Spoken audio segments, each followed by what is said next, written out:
હિંમતનગર ખાતે photo video એસોસિએશનની meeting યોજાઈ। નોર્થ ગુજરાત ફોટો વિડીયો એસોસિએશનની જનરલ મીટિંગ મળી। એસોસિએશનના પ્રમુખ, ઉપપ્રમુખ ને સભ્યો હાજર રહ્યા। નવીન કારોબારીની રચના કરવામાં આવી।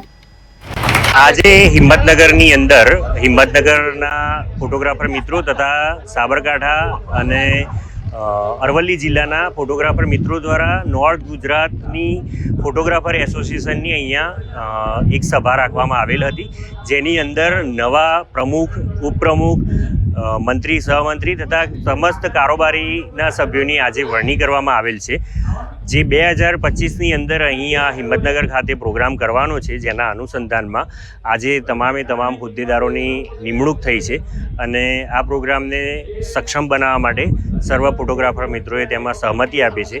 ટોટલ દિયોદર અને બાભરથી લઈ અને આ સાઈડ મેઘરજ સુધીના તમામ ફોટોગ્રાફરના હોદ્દેદાર, એસોસિએશનના હોદ્દેદાર મિત્રો આજે અહીંયા 160 જેટલી સંખ્યામાં હાજર રહેલ હતા અને આજે આ પ્રોગ્રામની ભોજન તેમજ ચા નાસ્તા સાથે વ્યવસ્થા કરવામાં આવેલ હતી।